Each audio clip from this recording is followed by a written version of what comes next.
Ladies and gentlemen, welcome back. This morning we have a very special guest with us on Wednesday, February 25th at the Veterans Memorial Auditorium in Providence. It's going to be an evening of chamber music in a duo recital featuring two world-renowned artists, Philip Glass and Tim Fain.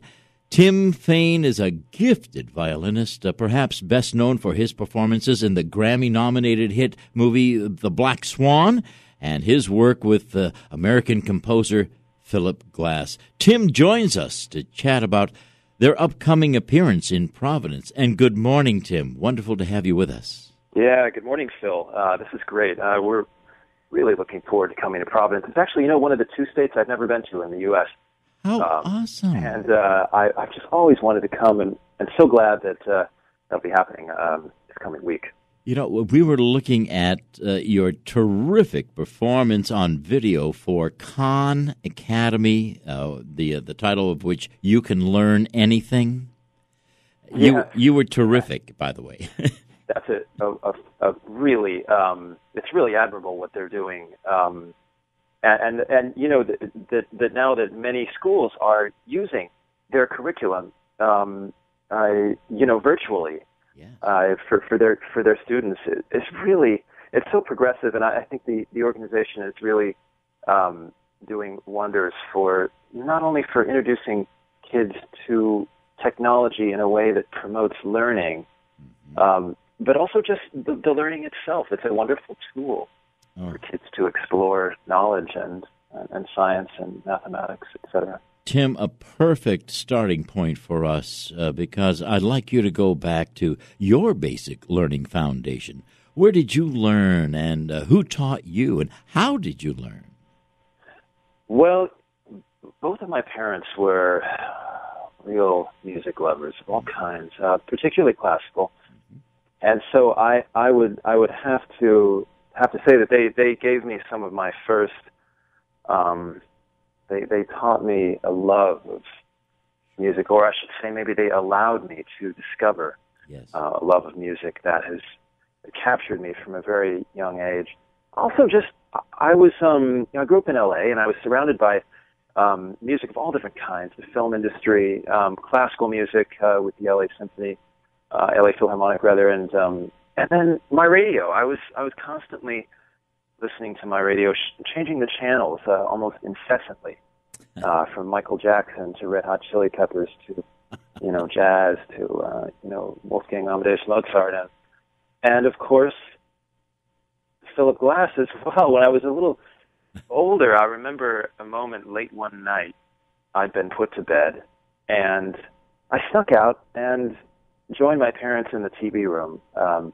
They happened to be watching the making of Einstein on the Beach that night on TV, and I sort of crawled in between them and had a piece of cake or a little bit of ice cream with them, and I remember this slightly sort of feeling of I wasn't really supposed to be up, slightly illicit but kind of very magical experience with them, listening to for the first time music of Philip Glass, Phil's music, and I remember being very enchanted. I've told him this before, that we were chanting as a family these taglines from the opera, the 4th of July plumes, bathing caps, and the prematurely air-conditioned supermarkets, and all these wonderful sort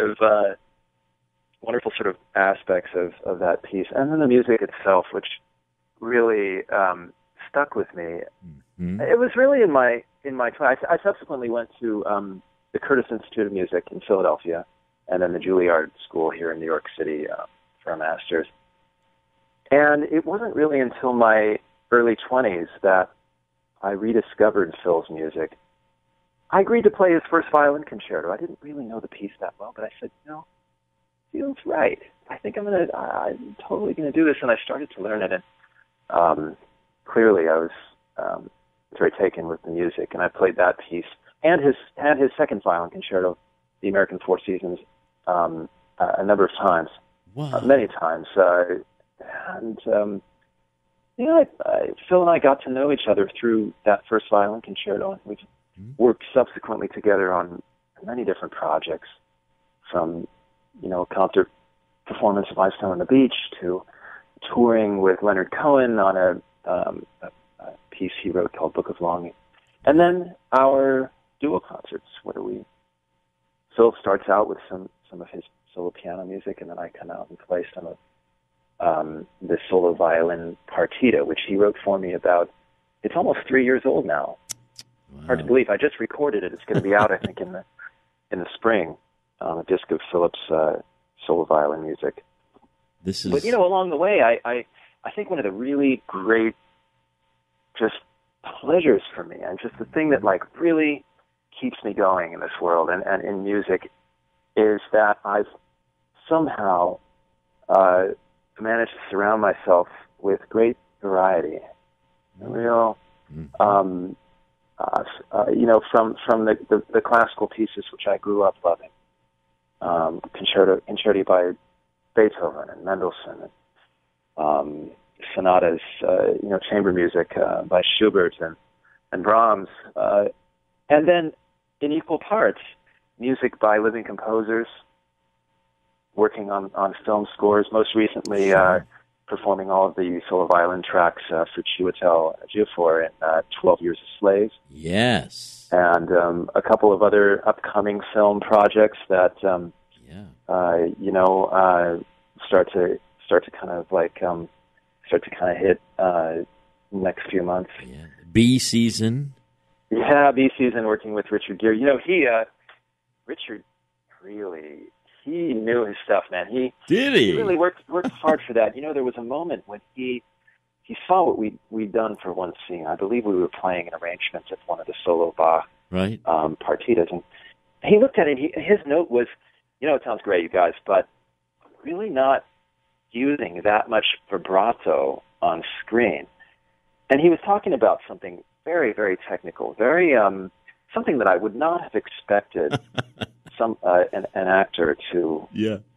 If maybe they knew about it, but they wouldn't necessarily correlate that to not only how it looked on screen, but also performance practice. It surprised you. Well, my idea of Bach is a little bit more spare and a little simpler, and I was just, I was just charmed for life, And so we did it again, and he was like, "Yeah, that's great, you guys. Yeah, thanks."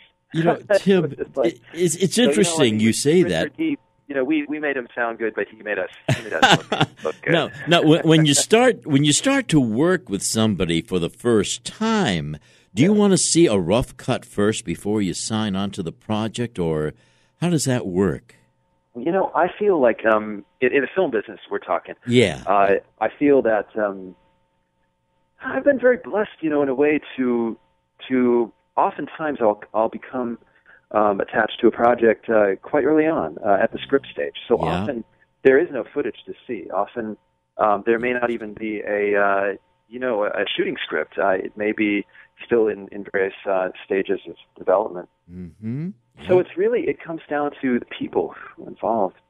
I've had a lot of fun working with friends, but of course you meet a lot of people along the way as well.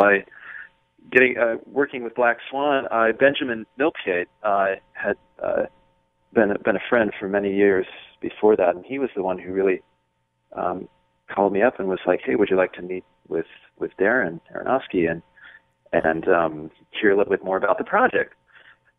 And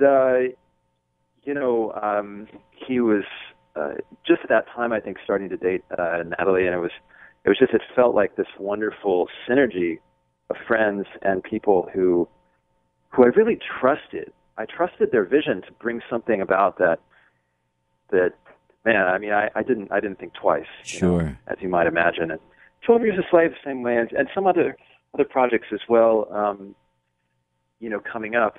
Yes. When there really isn't footage for me to sort of look at and say, well, yes, I want to do this, or no, I don't think I might not be able to fit it in, or just what have you. But I couldn't imagine it any other way.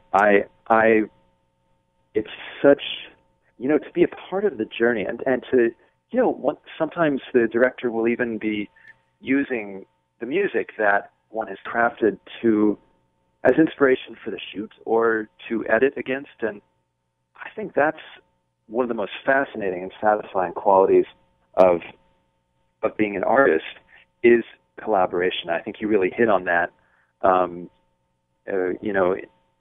Here is really collaboration is what, for me, I keep coming back to. Yes. Whether it's with a director on a film or with a living composer. Mm-hmm. With Philip, we have collaborated so deeply, and not only on our live performances when we walk out on stage together, but also in the process of bringing about the solo violin partita. Sure.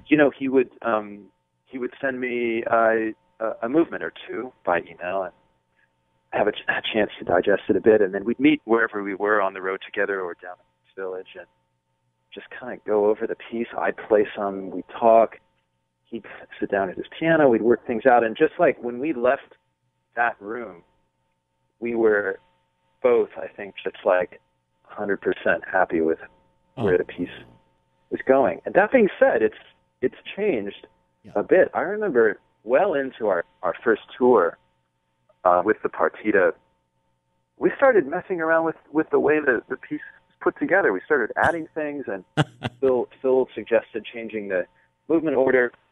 I was very impressed, actually, and ultimately very moved by Philip's ability to step back and think.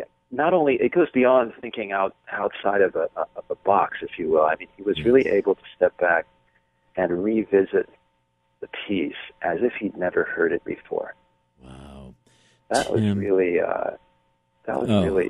something very powerful for me, because it's one of the most difficult things to do as a creator, to step back and to revisit your piece, to see and hear your piece with fresh ears.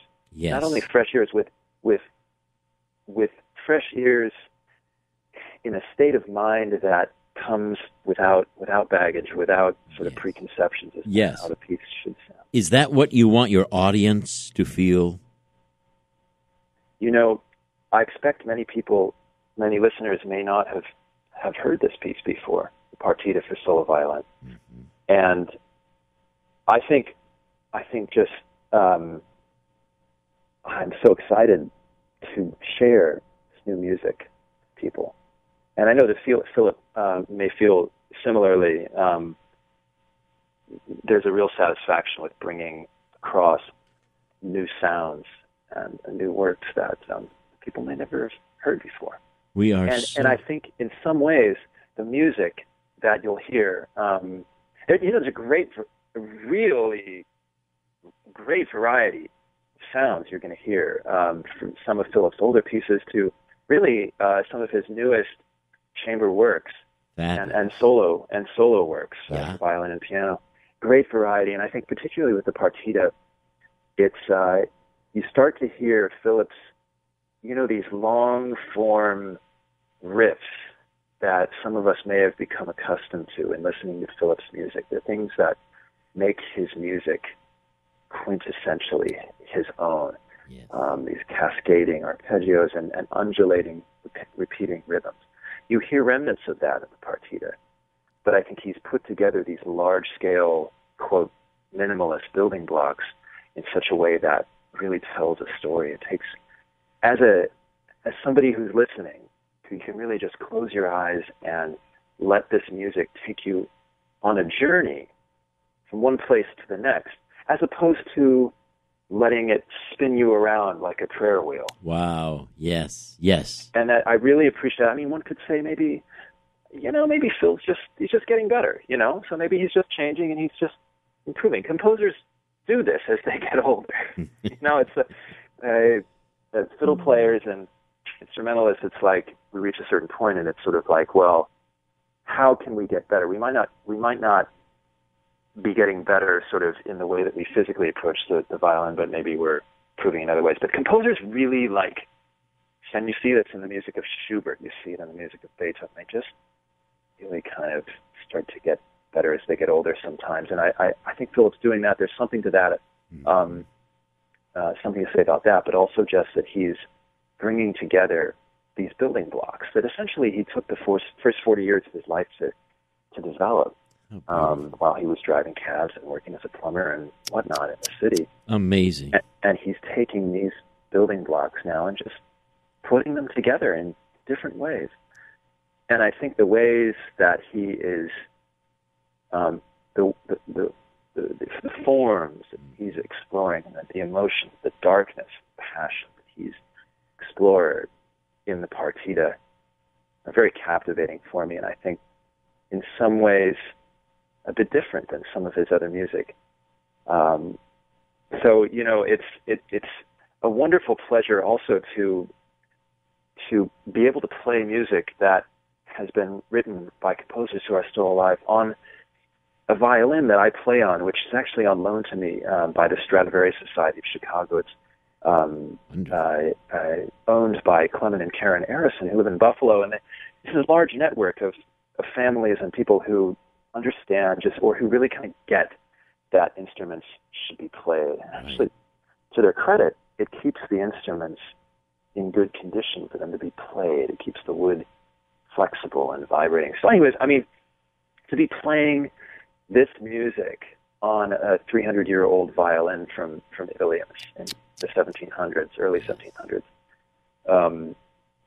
really kind of connects things, kind of closes the loop for me in a way. Not to mention these old violins, you really have the impression that I'm communing with another soul sometimes, playing on them. Oh, Tim! So I mean, we are so looking forward to this concert. And Phil, I mean, I want to thank you for having me here to talk about this, and I'm so excited. It is our thanks that envelop you, Tim. You know, what we love about you is, and it came through in this chat, you have a collaborative with life. And oh, is it ever so prominent. This is part of your beauty. Thank you so much for this conversation. Oh, I appreciate that, Phil. Thank you very much. And we'll see you all in Providence real soon. That's right. I'm looking forward to it. Thank you so much. Ladies and gentlemen, Tim Fain. We'll be back after these words.